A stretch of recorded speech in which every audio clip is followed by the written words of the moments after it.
할렐루야. 3월 5일 수요일 아침 기도회를 시작하도록 하겠습니다. 다 함께 사도신경으로 신앙 고백하시겠습니다.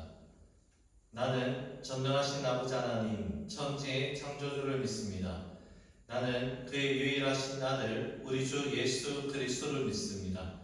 그는 성령으로 잉태되어 동정녀 마리아에게서 나시고 본디오 빌라도에게 고난을 받아 십자가에 못 박혀 죽으시고 장사된 지 사흘 만에 죽은 자 가운데서 다시 살아나셨으며 하늘에 오르시어 전능하신 아버지 하나님 우편에 앉아 계시다가 거기로부터 살아있는 저와 죽은 자를 심판하러 오십니다.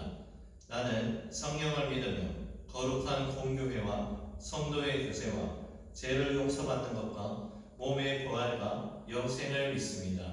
아멘. 찬송가 505장입니다. 통일 찬송가는 268장 온 세상 위하여. 찬송가 505장 통일 찬송가는 268장 온 세상 위하여 찬양 올려드립니다. 온 세상 위하여 나 복음 전하리 만백성 모두 나와서 주 말씀 들으라. 죄 중에 빠져서 헤매는 자들아 주님의 음성 듣고서 너 구원받으라. 전하고 기도해 매일 증인 되리라. 세상 모든 사람 다 듣고 그 사랑 알도록 온 세상 위하여 이 복음 전하리. 저죄인 회개하고서 주 예수 믿으라. 이 세상 구하려 주 돌아가신 것 나 증거하지 않으면 그 사랑 모르리. 전하고 기도해 내 증인 되리라. 세상 모든 사람 다 듣고 그 사랑 알도록 온 세상 위하여 주 은혜 임하니.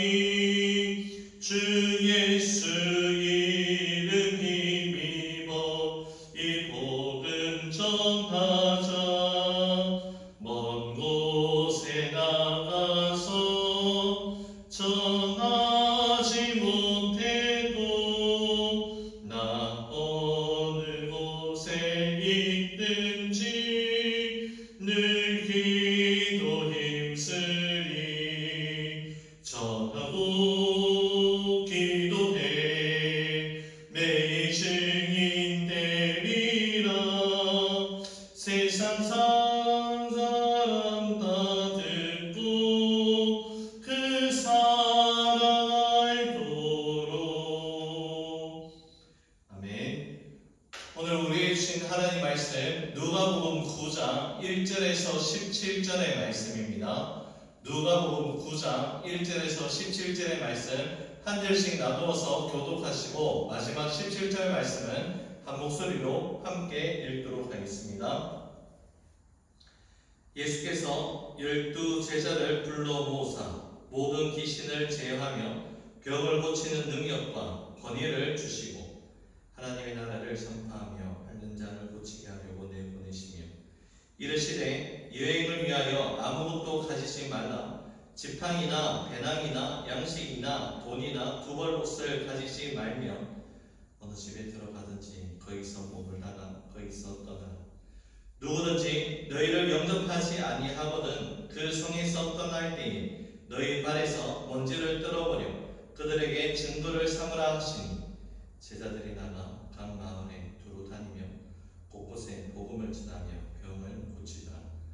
분봉왕 헤롯이 이 모든 일을 듣고 심히 당황하니 이는 어떤 사람은 요한이 죽은 자 가운데서 살아났다고 하며 어떤 사람은 엘리야가 나타났다고도 하며 어떤 사람은 옛 선지자 한 사람이 다시 살아났다고도 합니다. 헤롯이 이르되 요한은 내가 목을 베었거든 이제 이런 일이 들리니 이 사람이 누군가 하며 그를 보고자 하더라. 사도들이 돌아와 자기들의 행한 모든 것을 예수께 여쭈니 데리시고 따로 벳세다라는 고을로 떠나가셨습니다. 무리가 알고 따라왔거늘 예수께서 그들을 영접하사 하나님 나라의 일을 이야기하시며 병 고칠 자들은 고치시더라. 날이 저물어가매 12사도가 나와 여쭈오되 무리를 보내어 두루 마을과 촌으로 가서 유하며 먹을 것을 얻게 하소서. 우리가 있는 여기는 빈들이니이다.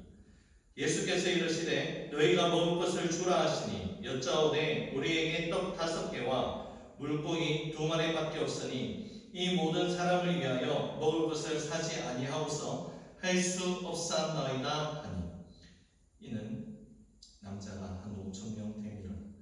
제자들에게 이르시되 떼를 지어 한 50명씩 앉히라 하시니 제자들이 이렇게 하여 다 앉힌 후 예수께서 떡 5개와 물고기 2마리를 가지사 하늘을 우러러 축사하시고 떼어 제자들에게 주어 무리에게 나누어 주게 하시니 함께 있습니다. 먹고 다 배불렀더라. 그 남은 조각을 12바구니에 거둡니다. 아멘. 예수님께서 일찍이 12제자를 부르시고 택하여 주셨습니다. 예수님께서 12제자를 부르신 이유는 세상에 파송하기 위함이었는데 그래서 그들을 누가복음 6장 13절의 말씀처럼 사도라고 그렇게 칭하셨습니다. 예수님은 유대 지역과 이방 지역을 두루 다니신 후에 12제자를 사역지로 파송하신 장면이 오늘 본문 누가복음 9장 말씀 가운데 기록되어 있습니다. 12제자를 사도로 부르신 후에 예수님은 12제자를 친히 데리고 다니시면서 직접 하나님 나라의 복음을 가르치고 전하셨습니다. 직접 하나님 나라의 사역이 무엇인지 예수님이 친히 본을 보이시며 전하셨다는 것입니다. 그리고 이제 때가 찬 것을 아시고 제자들을 세상에 보내셔서 제자로서 사도로서 합당한 부르심의 모습으로 하나님의 일을 감당하게 하셨습니다. 물론 제자들의 사역은 부분적이고 제한적이라고 할 수 있지만 그래도 예수님은 그 제자들에게 다음과 같은 능력과 권위를 주셨습니다. 본문 1절의 말씀입니다. 예수께서 12제자를 불러 모으사 모든 귀신을 제어하며 병을 고치는 능력과 권위를 주시고 아멘.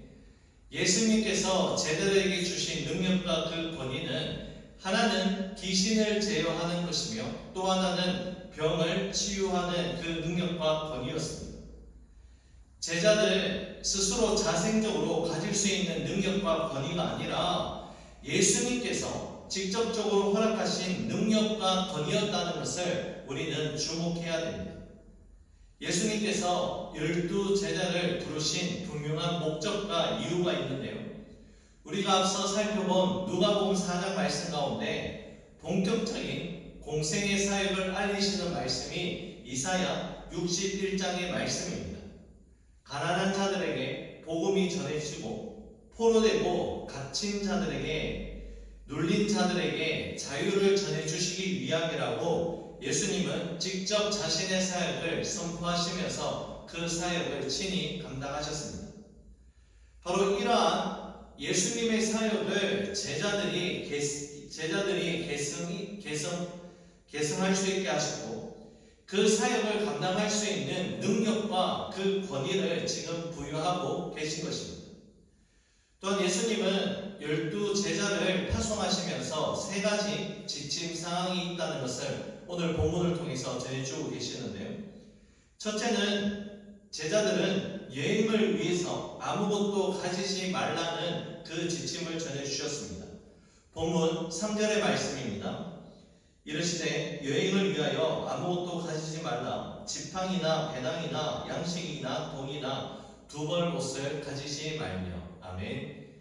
전도 여행 가운데서 아무것도 가지지 말라는 예수님의 근원적인 그 목적은 제자들이 가지고 있는 것을 의지하는 것이 아니라 제자들이 더욱더 주님만을 의지하도록 하기 위한 훈련의 목적이 이 가운데 담겨져 있습니다.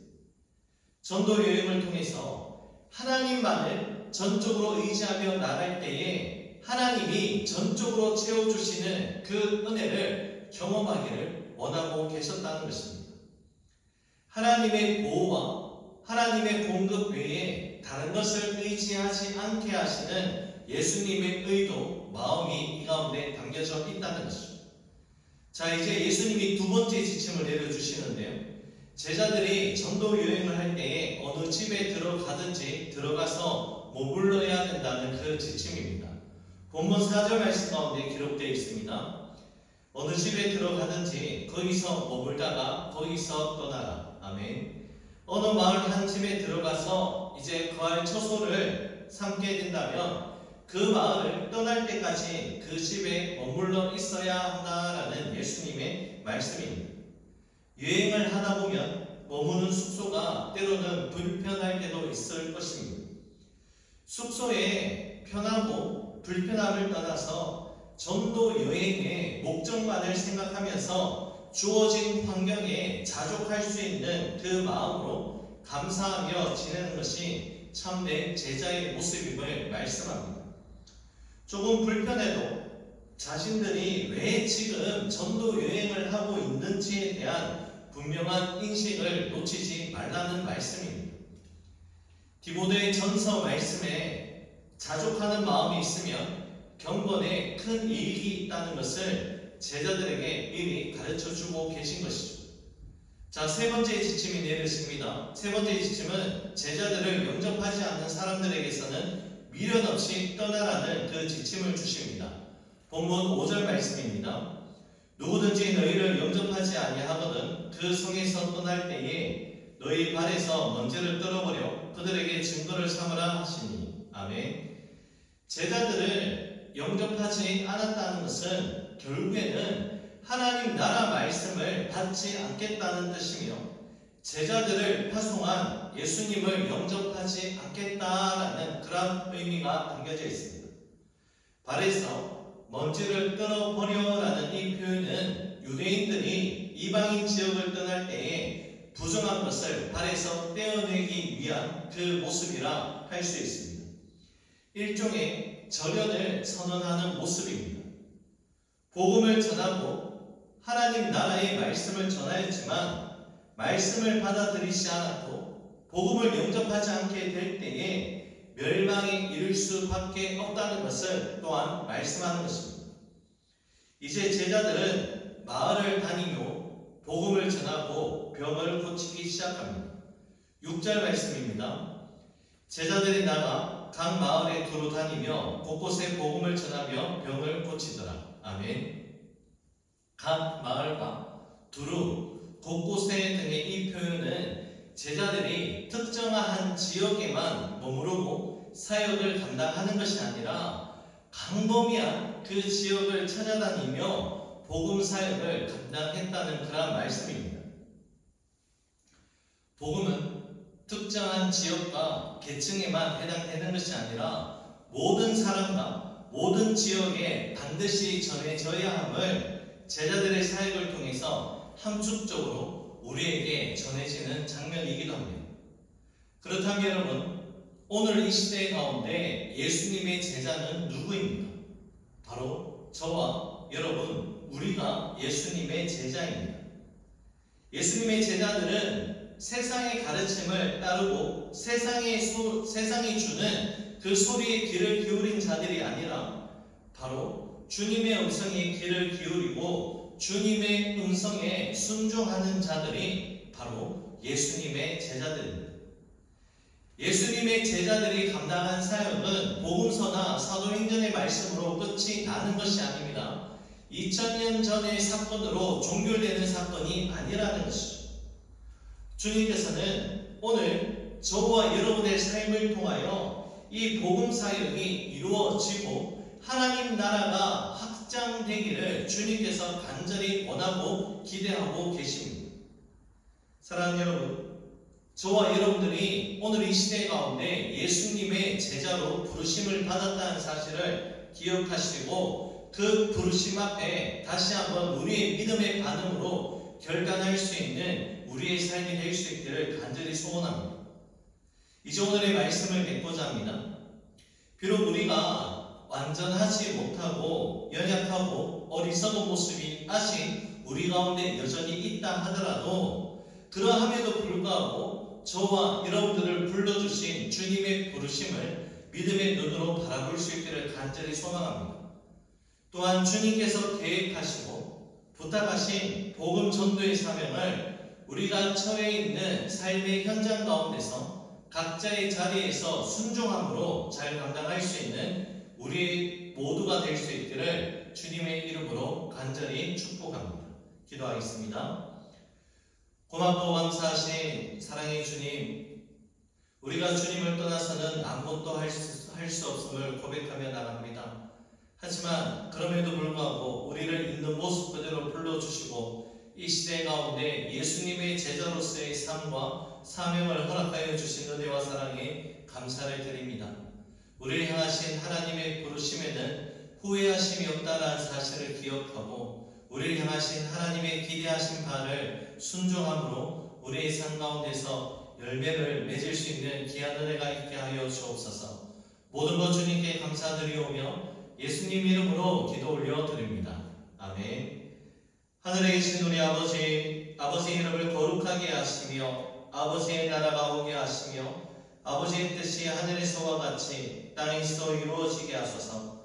오늘 우리에게 일용할 양식을 주시고 우리가 우리에게 잘못한 사람을 용서하여 준 것 같이 우리 죄를 용서하여 주시고 우리를 시험에 빠지지 않게 하시고 악에서 구하소서.